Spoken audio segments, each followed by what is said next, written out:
getting those hostages. I felt very sorry for them. But did any of his campaign aides make contact with Iranians back in 1980?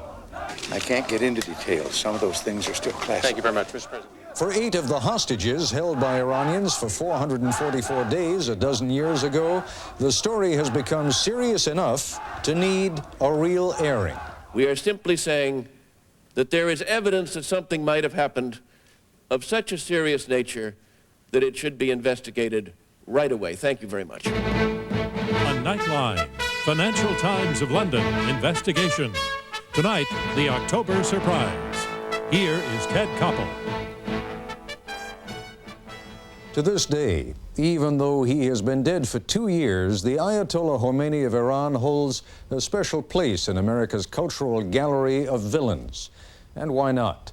He and others acting in his name held 52 Americans hostage for 444 humiliating days.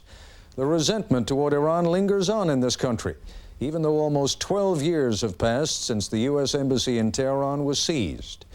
But there is a related story that has never been adequately addressed. The charge that Americans acting in behalf of the Reagan-Bush campaign back in 1980 conspired with agents of the Ayatollah Khomeini to hold those U.S. hostages past Election Day to the very hour that Ronald Reagan was inaugurated as President of the United States. If true, it would be an act of political treachery bordering on treason. If untrue, then those whose names have been linked and smeared in association with this story deserve nothing less than a total clearing of the air. In either case, what has long seemed unacceptable is the unsubstantiated fog of rumor and gossip and innuendo that prevails to this moment. Some of those who have kept the story alive, who continue to fuel it with intriguing scraps and unsubstantiated morsels, come to the table with what can most charitably be described as questionable motives. What is extraordinary is how little effort has been expended by those most directly implicated to clear their names in any convincing fashion. Tonight, an effort to do some accounting on both sides of the ledger. President Bush has expressed his personal anguish over this story. He has asked whether a formal investigation is justified by the evidence now available. Tonight, we will set forth just how much new information yields to even a few weeks of intensive reporting, and leave to your judgment the question of how much more conclusive evidence could be produced by a more formal investigation, with the powers of subpoena and witnesses answering questions under oath. At the center of this controversy, of course, is a man who died in 1987, William Casey. He can no longer answer the charges that are leveled against him. But what about those who were close to him? His family, friends, former members of his staff.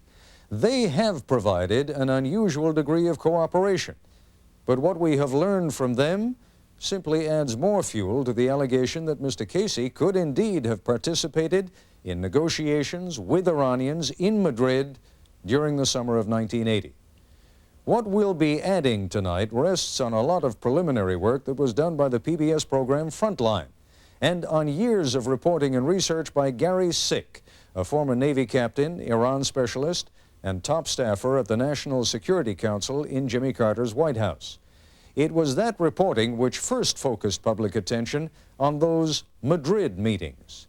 All previous stories had been centered on Paris in October, and the allegation that George Bush himself was present. Ironically, our key witness in tonight's report clears the president of that charge. Mr. Bush, he says, was not at the Paris meeting. He insists that in Paris, as in Madrid, the U.S. delegation was headed by William Casey. Our witness, an Iranian arms dealer, claims to have been in Madrid at those meetings between Casey and a close associate of Ayatollah Khomeini. We will present for the first time independent documentation that supports the premise that such meetings may well have taken place. Where charges previously made are not substantiated, we'll tell you about those also. It was 5 years ago that I first met an Iranian arms dealer by the name of Jamshid Hashemi. The account of what happened in Madrid between William Casey and a leading Iranian cleric by the name of Mehdi Karoubi is Hashemi's story. To this day, he will not talk about it on camera, but he insists that he was there together with his brother Cyrus. When we come back, I'll give you Hashemi's version of how the deal between the Reagan-Bush campaign and the Ayatollah Khomeini was struck. Jimmy Carter claims no independent evidence of his own on a Reagan campaign hostage deal. He didn't want to be interviewed on the subject. He did let me join him, however, on the banks of a favorite trout stream for an informal on-camera conversation. Questions limited to matters of public record, context, a sense of the times. Events, for example, that led up to the failed hostage rescue mission. We had been working with the Iranians ever since quite soon after the hostages were taken the previous year. And we had gone up to April, early April, I think, if my memory is right, working with the president, Bani Sadr, and we had arranged a secret code, whereas if the Iranians agreed to let the hostages go, Bani Sadr would say a certain paragraph that was innocuous in nature in one of his public statements, and then I would respond 5 hours later with another paragraph that the public wouldn't think was important, that would confirm our end of the deal. Bani Sadr gave the positive paragraph in his speech, and at noon that day in Washington, I gave the positive response in my speech. As you know, the President of Iran announced early this morning that the American hostages will be transferred from the militants to the care and the protection of the Iranian government. This action, if taken, will be a positive step. But then we were informed by President Bani Sadr later that the Ayatollah Khomeini had reversed the decision and the hostages would not be released. This was early in April. So it was after that that we put into effect the first hostage rescue mission, knowing that they would not be released. It's within that general time frame, late March, early April of 1980, that preliminary discussions are said to have taken place between William Casey on one side and two Iranian arms dealers, brothers, Cyrus, who is now dead, and Jamshid Hashemi. Casey, says Jamshid, was looking for a contact with a high-ranking Iranian, someone close to the Ayatollah Khomeini. The Hashemi brothers agreed to act as go-betweens. As Jamshid recalls it, the response from Tehran came very quickly. The Ayatollah Khomeini had authorized an old associate, a senior cleric by the name of Mehdi Karoubi, to meet with Casey. But the meeting that was approved in April didn't occur until late July. The failed hostage rescue attempt may have been a factor. What follows is Hashemi's story. I met with him earlier this month for 4 hours. These are his recollections of what transpired at the end of July in Madrid. The Iranians stayed in two hotels, the Plaza and the Ritz. On the Iranian side, Mehdi Karoubi and his brother Hassan. The Hashemis, Cyrus and Jamshid, acted as interpreters.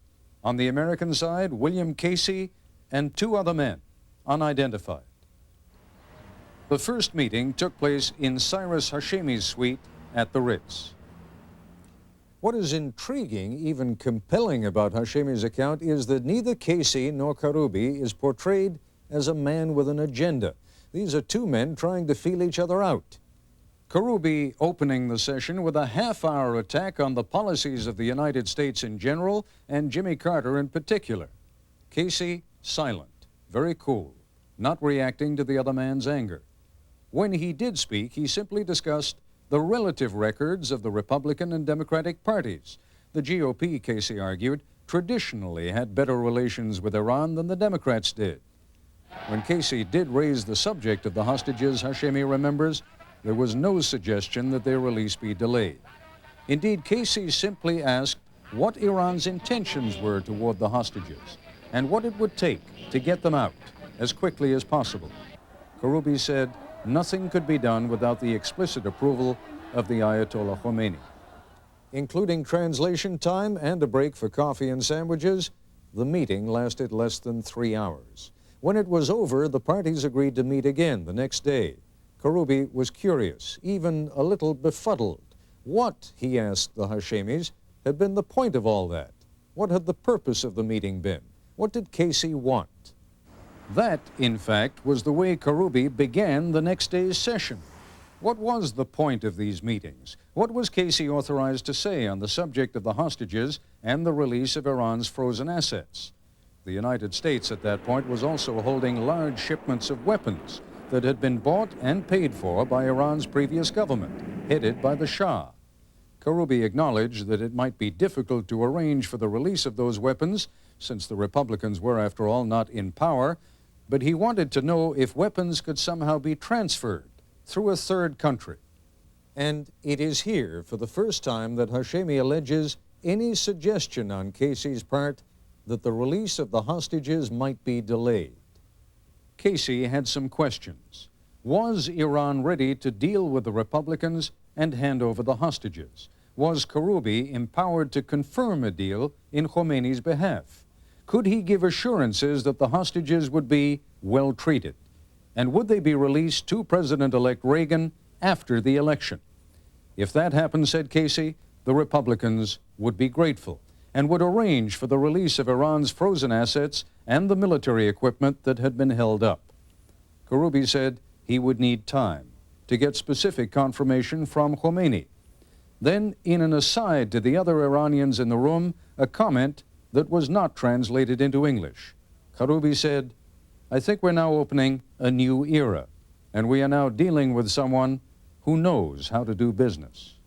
A fascinating story, rich in detail and possibly even true.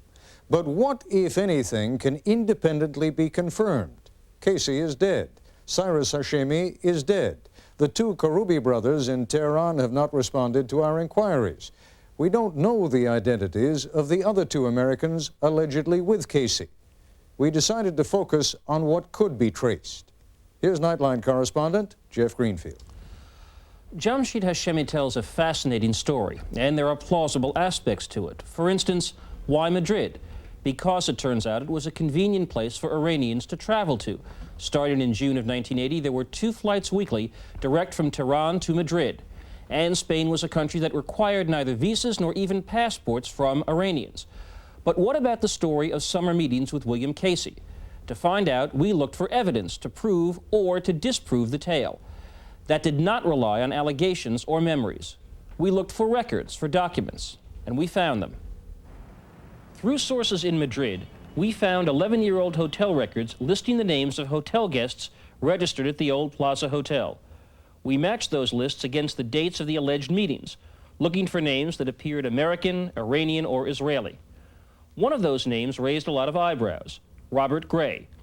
That's a common name, except that Robert Gray is also the name of a powerful, influential Washington public relations executive who, in the fall of 1980, became a top deputy to William Casey in the Reagan-Bush campaign.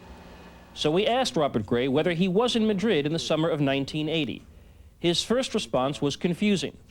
You know, I was in Madrid, I believe, maybe in that time frame, in connection with my old firm. We had an office in Madrid. It was nothing political, and I hadn't joined the campaign or even met with Casey about joining the campaign. But then we reminded Gray that his old company wasn't even in existence in 1980. Wait a minute. Let me check that then. You're right. I'm thinking in terms of the last of the '88 election, not. I think that's the first time I was ever in Madrid. I don't believe it was in Madrid before. I was remembering the grain company business that I was there, and that would have been in '87 or '88. I've got my years just 8 years off, that's all. Gray later allowed us to photograph his passport, which shows no foreign travel anywhere around late July or August of 1980. Gray also put us in touch with Bill Casey's former secretary and with a member of Casey's family. More about that later. But what about the Hashemis? Here, the old 1980 hotel records prove telling. They show that one Jamshid Kalaj and one A. Hashemi checked into the plaza in late July. Those names confirm Jamshid Hashemi's recollection that he and his brother, both international arms dealers, often used aliases using their first and last names. And in August of 1980, when the second series of meetings allegedly took place, hotel records show that the name Ali Balnean appears on the Hotel Plaza guest list. Now we know, independent of these hotel records, that this name has long been used by Jamshid Hashemi. Indeed, he even had a business card with that alias. What can be said then is that based not on anyone's word, but on the documented record, Jamshid and Cyrus Hashemi were in Madrid when Jamshid says they were. But what do the records show about Bill Casey? More on that later. Ted? When we come back, we'll bring you Hashemi's account of what happened at the second set of meetings in Madrid. It was about 8 days after the first set of meetings in Madrid ended that Jamshid Hashemi claims he heard again from Mehdi Karoubi. Karoubi wanted another meeting with Casey in Madrid. Jamshid Hashemi contacted his brother Cyrus, who passed the message to William Casey. The next round of meetings was set up for the second week in August. The negotiating teams were the same, although it is Hashemi's recollection that a number of other Americans and Iranians were present in the hotels, the Ritz, and the Plaza. As he had the first time, Karoubi began the discussions. The Ayatollah Khomeini had accepted Casey's suggestion. All the hostages would henceforth be treated as guests rather than prisoners. The protocols or arrangements for releasing the hostages would be handled through third governments. Karoubi was already talking as though Reagan's election was a foregone conclusion. As a gesture of goodwill to the future U.S. government, he said, the hostages would be released on the day that Reagan was inaugurated. In exchange, however, even though Casey was not at that time in the government, the expectation on the Iranian side was that he would help Iran get certain arms and information. Casey thanked him. Casey said that even though he was not in the government, he had friends, and within the next day or so, he would get back to Karoubi with certain suggestions regarding arms and ammunition. The two men then discussed, again according to Jamshid Hashemi, details on how to delay the release of the hostages. Casey was told that if delivery of weapons was not arranged, the hostages would not be freed. The meeting was adjourned. On the next day, Casey told Karoubi that Cyrus Hashemi would be introduced to a gentleman who was in Madrid and who would help Hashemi receive and execute orders on weapons. It is Jamshid's recollection that his brother was introduced to an Israeli general. As a result of that meeting, Cyrus purchased a 5,000-ton Greek freighter for $1 million. Jamshid Hashemi does not recall, and his brother is now dead, precisely when the shipments were made, but he says between August of 1980 and late January of 1981, the freighter made 4 round trips between the Israeli port of Eilat and the Iranian port of Bandar Abbas. Each time the ship left port, the name was changed while it was in passage, so that on paper at least, the ship that left Israel was never the one that arrived in Iran, or vice versa. A high-ranking military officer from Israeli Defense Industries ultimately sold a total of $150 million worth of weapons and ammunition to the Iranians. The material was Israeli manufactured under a U.S. license.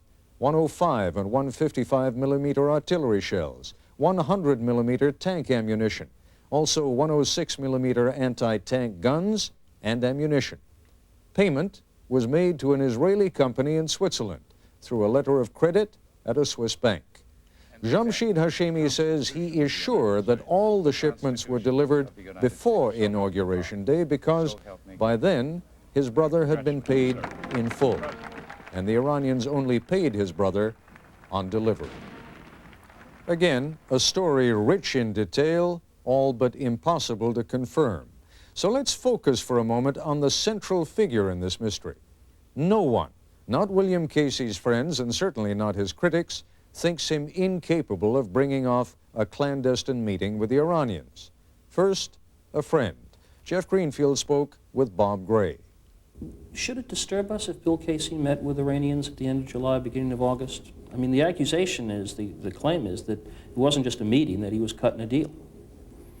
Well, you'd have to make lots of assumptions, and one of those is that you'd have to assume that he's meeting for that purpose with them. I assume there are a lot of things he could have done. He was an intelligence officer, obviously. And, well, not in 1980. He was Reagan's campaign manager. He'd been an intelligence officer all his life. You know, he was very big with Donovan in World War II as the security force in the world. And one of Casey's critics, the man who preceded him as director of the CIA, Stansfield Turner. Can you see in your wildest imagination Bill Casey operating as campaign manager the way he later operated as CIA director? Yes. Yes, I think arranging a deal is suggested in what's called the October surprise is entirely within Mr. Casey's scruples, or lack thereof. But let's work backwards. If Casey wasn't in Madrid, where was he?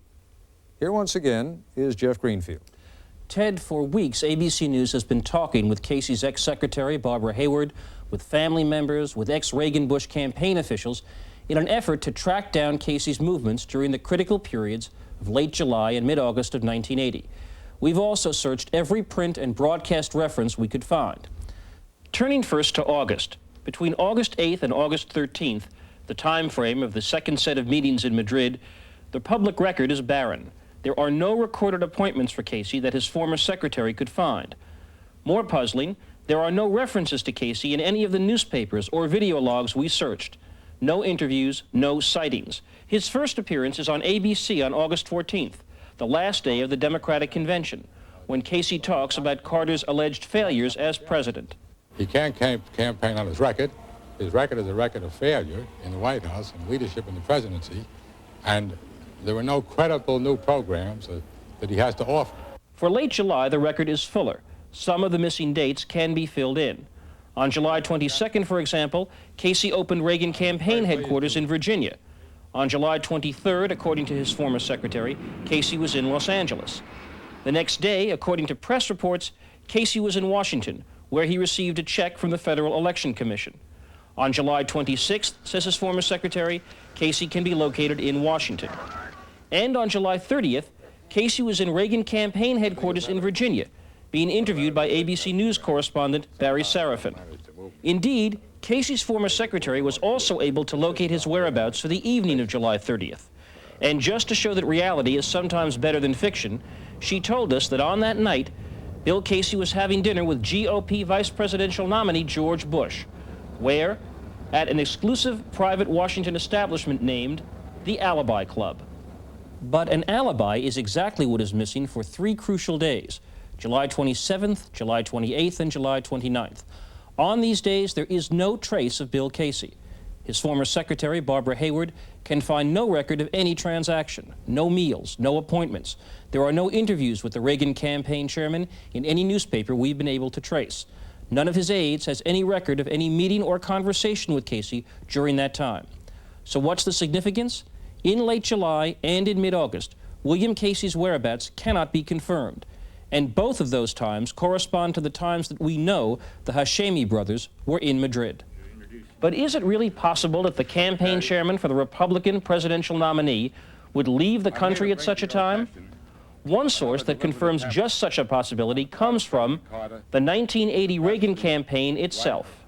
We found this story buried on an inside page of the New York Times of July 30th, 1980.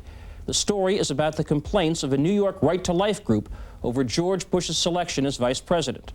What's the significance?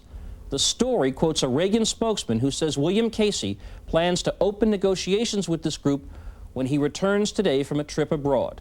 This from a newspaper story 11 years ago, when no one dreamed that the question of Bill Casey's travels would ever become the subject of controversy. Ted?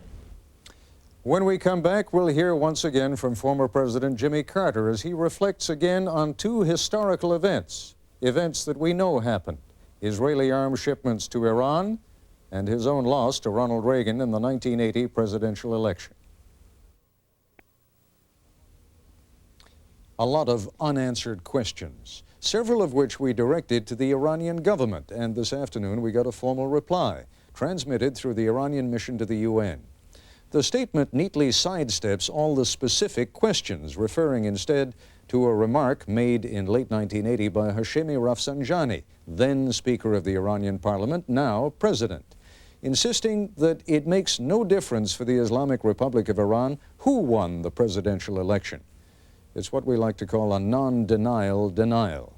The question is not what the Iranians did to help the Republicans or the Democrats, but what they did to help themselves. Indeed, the closing paragraph of their statement suggests just that. The nature of the current controversies in the United States is absolutely domestic, and the Islamic Republic of Iran sees no benefit to involve itself in this matter. Other questions.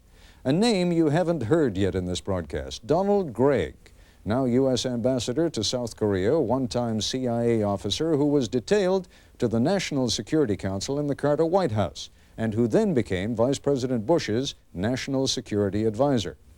Several witnesses placed Gregg at a Paris meeting between Casey and the Iranians in October of 1980. Our witness, Jamshid Hashemi, says Gregg may have been one of the unidentified men with Casey in Madrid. Jeff, what do we know?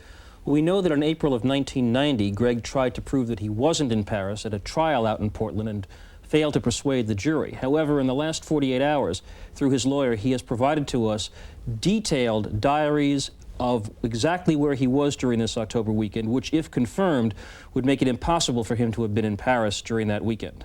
Jeff, without getting into the issue of how conclusive that kind of information is, shouldn't there be some kind of way for the Casey estate or former colleagues of William Casey to come up with similar kinds of documentation that would clear his name? I think that's the $64 million question. There are, to be sure, hundreds of uncatalogued boxes of Reagan campaign material awaiting cataloging out in California. They can be gone through with respect to Casey. I believe Casey's family ought to be sifting through the material they have in their home to try to nail down these stories. Credit card receipts, telephone logs. If Casey wasn't in Paris or in Madrid, it ought to be provable. Now, who's in charge of those boxes? Ed Meese is in charge of the Reagan campaign material that's waiting for the Reagan Library.